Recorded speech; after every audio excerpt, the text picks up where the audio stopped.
Oh, good afternoon, everybody. Thanks for joining me here in Oval Window Garage. We're back at it again. We got Simon.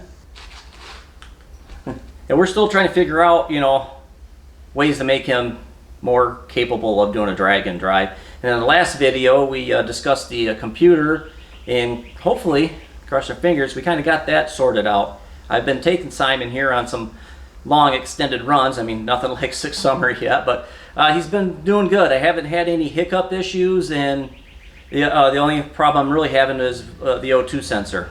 But the O2 sensor's been kind of an ongoing thing. Actually, I think I've got over 1.5 years on this particular one, which is the newer 4.9 series Bosch O2 sensor, or the 4.2 I believe I was running before. It seemed like about every year I'd have a problem with one of those. So yeah, we're making gains with that, but yeah, we're not worried about the O2 sensor. He seems to run good when it wants to work and when it doesn't want to work. Or my idea now is trying to figure out how to keep the engine compartment cooler. I mean, during the whole 6 summer thing running around, the oil temps did go up a little bit. I think the hottest I seen might have been a little over 200, 205, maybe 210. And that's not concerning. I mean, yeah, my anxiety starts going up when it starts getting 190 and 200, but talking to Prescott, I think he sees over 220 on his oil temps when he's cruising down the road. Like I said, not too concerned about the oil temp. It's the engine compartment temperature, and with that sensor, like I previously had mentioned in the video before, that hall sensor doesn't like to see above 245 degrees. And in my constant running around here, trying to find hot days to get a good long run, I've been monitoring the oil temp and the hall effect sensor temp, and it seemed to be roughly about 10 degrees difference. If I see 180, the sensor's about 170. If I see 190, the sensor's in the 180 range. So if I even see 220 degrees on the oil temp, the sensor doesn't seem to be going up that high. But I'm going to try to get that so it's cooler. And one of the things I'm going to do is take some advice and install one of these. They call it a turbo blanket. I know it doesn't look like a blanket. Give a better look at this. Basically, comes with the turbo guard. This goes over the hot side of the turbo, and a couple of fastening springs. And the idea is that this is going to go over of course, the hot side of the turbo. But it's made out of flame retardant or resistant material. On the outside, kind of feels like some type of a leather, and then on the inside, it's got some type of almost like a fiberglass like material with some insulation in the center. And with the write-up on it, this is an eBay purchase, basically said, yeah, this thing isn't flammable, but anything that may drip on it and get soaked into it, it may catch on fire. So keep it clean. I got a couple different things planned, but like I said, first we're going to put this turbo blanket on top of the hot side of the turbo here. But in order to do that, I'm going to have to cut this out some more. And while I'm in the process of doing all of that, let's make it fit better. Let's make this rear apron fit a little better. It does fit flush over here, but not so much over here. I should probably point out, if you guys have been following along, you already know that this is removable. And the only bolt I've got holding on, it bolts on right here through the fender wall. I've gone thousands of miles with it that way. I used to, run 4 bolts in it, but taking it off all the time, a couple of the bolts were just a pain in the butt. And it's kind of clicks in there really well, so I'm not in a worried of losing it. But you can see that the header protrudes up here and up over here, and I don't have any engine tin. At one time, when that turbo was kind of down in the factory location where CB Performance thought it should be, I actually did have some tin mocked up in here and cut out for the turbo and the lines, and I just quit running it because just driving down the road wasn't too bad. But when you start going to stop and go traffic, everything wants to radiate up here. I'm going to try to bend some sheet metal. I've got some aluminum sheet metal that I've been collecting that I'm going to try to bend into this spot, and mount it in here. And then the other thing I want to do is try to find up fab up something underneath the engine like the factory had that directs air out the back of the car from underneath, trying to push all the hot air out from underneath the car for that stop and go traffic. So I'm going to get to cutting and measuring, and I'll keep you guys updated. Give you guys a quick look at what this blanket looks like on the turbo itself. Fits actually pretty nice.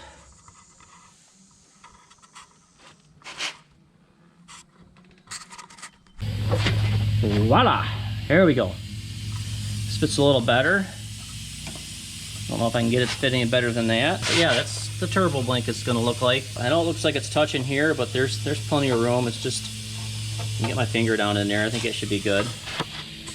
And this side, probably use maybe a little massaging, but I'm gonna do that another night when my deuce fasteners come in. I think I'm gonna stick 4 deuce fasteners in the corners here. Hope I got the right ones. The first time I ever installed any of those. Yeah, and the next thing would be to build a little sheet metal thing in there, and I gotta get my sheet metal down and maybe get some cardboard and start fitting some stuff. And this is what it'll look like when this is down. Be just peeking out just a little bit. I don't know if I explained the turbo blanket, but it's going to keep the heat inside the turbo, or at least keep the heat from radiating out, and then it's going to send it all down throughout the tailpipe there instead of sending it into the engine compartment. This should probably keep a lot of the heat out of here. Then if I can get these headers covered up, I'm not going to worry too much about this area because the air cleaner comes in here. I think the air cleaner will block a lot of that. So I'm waiting for a package to come in with the deuce fasteners, and I haven't decided if I'm just going to rivet the brackets onto the side of the car or weld them onto the side of the car. We'll see what happens when I get them. Never installed any, so they're all new to me. Hopefully I can figure them out, and maybe I can give you guys an idea how to do this. But yeah, gotta wait for that package to come in, and gotta get up above there and dig out my aluminum sheets, find some cardboard. Gotta be something around here someplace. All right, got a package. Let's see what's inside of it. It's kind of small. Expected it to be bigger. Supposed to be 5 deuce. I think it's pronounced Zeus fasteners, and brackets, and 5 springs, and some rivets. Put someone stuff on this thing. Put someone stuff on it. I got a bag of goodies. I only need 4, but I purchased on eBay, and it was a purchase of 5.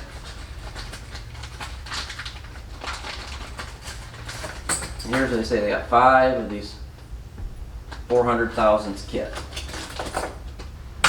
5 brackets, 2, 3, 4, 5 springs, 1, 2, 3, 4, 5 Zeus fasteners. 1, 2, should be 10 of these. 3, 4, 5, 6, 7, 8, 9, and 10. Hey, we can count today. Now these fasteners come a couple of different ways. The fasteners are actually attached to this bracket, which this bracket will fasten, of course, to the panel, and then this will fasten to the car where you want the panel to mount to. You can get these with these fasteners without this, but I chose to go with them connected because I have a bad habit of losing things. And when you're in a hurry, so you're working on a car at the racetrack, yeah, I don't want to have to worry about where I set those down. So yeah, I gotta figure out where I want these. Probably gonna have to bend them a little more to where, well, I don't know, they might fasten right on that panel. But I haven't decided if I'm gonna weld them or just rivet them with different rivets. But first I gotta figure out where I'm gonna mount them on the car. Well, that part wasn't too bad. See, I got all 4 of the Zeus fasteners on. Well, these are just the brackets. And the next step is to drill this, kind of the part that I'm drilling, because it's going to require some measuring and possibly some math, and we all know I'm not good at either. So yeah, I got to figure out how I'm going to do that, because I need to drill, the 4 holes in this, 4 big holes, and then the 8 small holes for the rivets. So put the fasteners in, and then fasten it to the car, of course. But yeah, let's see if I can figure this all out. But before I can do that, I've got a little more trimming to do here. You guys see here on the old turbo, the apron was rubbing on it a little bit. So I got some clearing to do before I rub a hole all the way through the turbo housing. All right, that looks a lot better. I've actually got it fitting nicely on both sides here. Can't complain. Looks a lot better than it used to, just kind of hanging on there. But what I'm noticing here is my fasteners, or the brackets, aren't quite flush with the back of the apron here. So I'm going to have to go and flex those a little bit, make them all fit nicely before I do any measuring. Take this off here, and luckily it is fastened to this nice thin sheet metal on here, and it is flexible. I did point it out earlier, to use pop rivets for right now. They're on there really good. But yeah, they're on there good enough. Like I said, I only had one bolt holding on there, and heck, I've gone over 1,000 miles with it that way. Hoping that these Zeus fasteners are the thing. But yeah, I gotta get those all flush and even now, and then start measuring and drilling. So hang with me. All right, I got next step done. I kind of fit the apron, this thing, on here and made sure that these brackets were, pretty close to it, to the back side of the apron there. I won't know how close it really will be until I actually get the Zeus fasteners fastened onto the apron and hope they grab the springs. But I'll let you guys see the springs are now riveted onto the brackets. Now's the time to get the measuring devices out and try to figure out where to put the holes in the rear apron.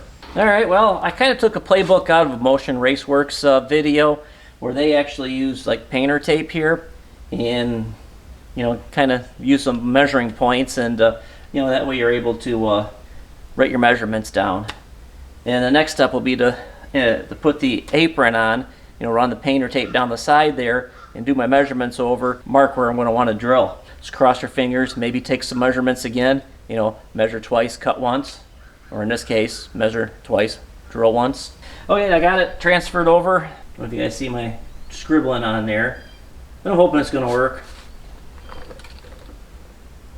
It gives me an X where I can actually stick a drill bit in and drill away. I did discover that I put these a little too high in the upper part. Now that I think about it, since I still got the top part of the apron on there, that actually kind of wraps around, and you can give it a good yank, and it's not going anywhere. I don't even think I need the top two, so I may just leave them off. I'm going to drill these and see how good they turn out and think about it. So yeah, let's cross fingers and hope I did my measurement right. Well, here we are. Got the lower ones on, and my measurements were almost spot on. Don't want to brag, but whew, it's hot out here. I will say that. Give her a closer look, and I guess I should probably ask a question. Do I leave them silver, or do I paint them black? Probably should get some paint on here, since I've been doing some metal work and cutting. Just oh, I guess the battery's dead in the GoPro. Yeah, but I've been doing some metal work over here and some cutting, and there's some bare metal there. So yeah, it'd probably be best if I did hit it with some black paint and call it good. And yeah, I'll probably try to hide those too. They look kind of cool on there right now. But we'll give her a yank here. It's on there pretty good. I don't think there's any need for the top two. So yeah, I guess I only needed to buy 2 zerts and not 5. Now to get to the part that I'm going to regret, and that's building the sheet metal in here. But yeah, I think it has to be done. All right, a few templates and cutouts later, and I've got a pattern cut out here. Now I just got to figure out how to bend this. I bent one already, and it was a little bit of a trick. I'll show you. It actually does fit nicely in here. Just to figure out how to drill some holes, get it mounted in here, but that's what it's going to look like. Of course, I'm probably going to paint it black. Kind of proud of myself. Got a little shelf in there, a little bend in there. Now just to do the same with this. What I think I'm going to do is I've got to make 2 bends, and they both go the opposite direction. But I think I'm going to only bend the first one half the way, which will make it easier to bend the other one. Since I'll have to show you. Let me get this stuff cleared up, and I'll show you what I'm talking about. Yeah, this is my sheet brake. I got it from the old Harbor Freight. And where I got to make my bend is you got to clamp it down with this this big bar here. And as you can see, my bend is actually smaller than that. So I got to do some trickery here in order to get that to bend nice and clean. All right, like I said, I kind of partially bent the one this way, and now I'm going to bend this one. I hope I'm bending. Yeah, I'm bending it right. Sometimes got to think upside down and backwards when you do these. But I'm going to try to bend this all the way and then go back and complete this bend, but let's see how she goes.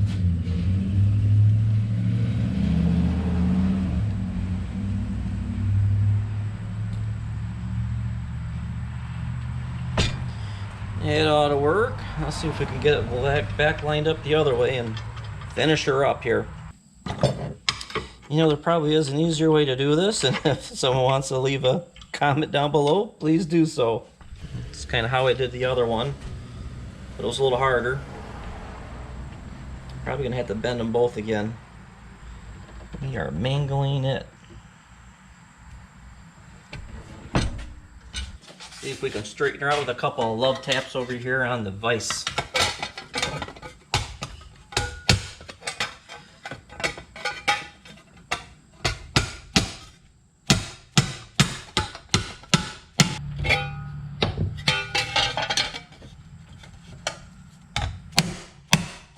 Doesn't have to be pretty, just has to work.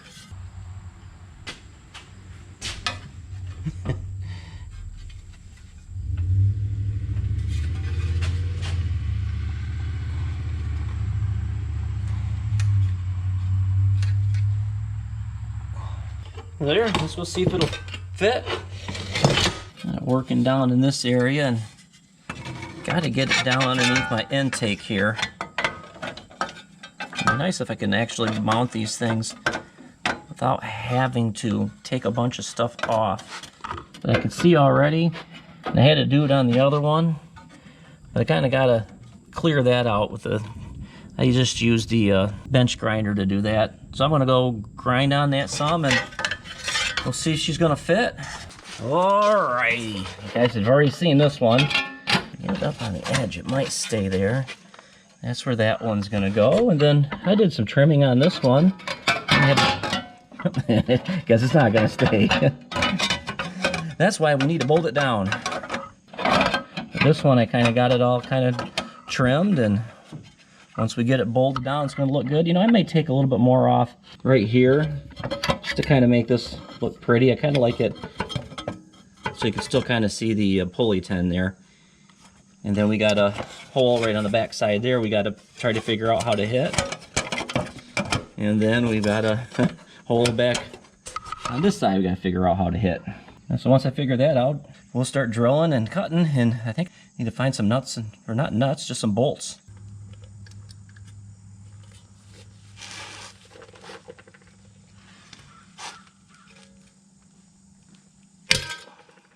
Oh, wow. You know, all the years I've owned these things, I think I picked these up at a garage sale or a tool sale for next to nothing. I always thought they were for working with leather. But I actually seen another YouTuber, a guy building a V8 Corvair rear engine. God, I can't think of his name. I'll try to link him down below if I can, but I seen him use these things, and he did exactly what I just did. They punched sheet metal. Duh.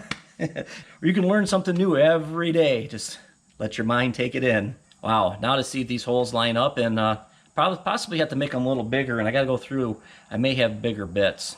Okay, that piece is in and bolted down. Kind of liking it. I didn't exactly get the bend here as clean as I did on the other one, but its job is to keep the heat out of the engine compartment from the header, and we are pretty much wrapped around the header there. Now we got to do this side over here. Get it out of here. Now how I figured out how to place those holes, boy, I hope I can do this one. This one got a oil line in the way, but I basically just took this nail and poked through the cardboard, which gave me a good reference point on where I needed to punch the holes. It was a little harder punching it through the tape, so when I go to do this one, I'm going to remove the tape. Gotta mark this one. I marked this one. I got some trimming to do on this, but I think I may hang on to these for future reference in case we decide to do this to Hubert. All right, that one is bolted in. Looking good. I got the bend on this one a little better. And surprisingly, that was the first one I did. And yeah, we got the air cleaner all back on here. Next is paint. But I think before I do any painting, I'm gonna do some testing, which means we get to go driving, which is always fun. I'm still not quite sure if I'm gonna put a piece of sheet metal down there, or maybe actually take some other people's advice and just wrap that part of the header. I don't really like, I think I mentioned it already, header wrap for too many horror stories, especially on a car that you drive. You know, they can soak up oil, cause a fire, they collect water if you happen to run in the rain. I've just heard of people's headers just deteriorating and rusting or disappearing. But yeah, I think that's gonna be it for today. I still got some more work to do underneath. I gotta find some of that. I think I'm gonna try using OEM style cooling tins that they're on the bottom side of the engine. I think I'm gonna try a set of those and modifying those, do some fabricating at that, but I think I'll save that for another video. Yeah, the bench is full, which means I've got some other projects coming up. We're still working on Hubert's power plant, but I have some pieces and parts here. I think this is going to be kind of like a low budget engine build. I think we decided kind of on a 1776. That'll be coming in the future, and these are transmission parts. I've got a 4-speed transmission, but it's my spare, and I originally built it with the smaller gears like this here on 3rd and 4th. So I'm going to try to actually put some coarse gears in it. I've got some parts off of the 02 transmission, and 3rd and 4th gear on that one are the nice coarse gears here. I'm going to try something a little different. That's going to be a future build. Probably won't get to that until this winter. You know, I got Hubert to work on too. We got a lot of stuff going on. So yeah, we're going to end it right here. As always, keep shifting those gears, keep cruising, and always enjoy the ride. Get out of here, mosquito. We'll see you guys later. Before I was just another guy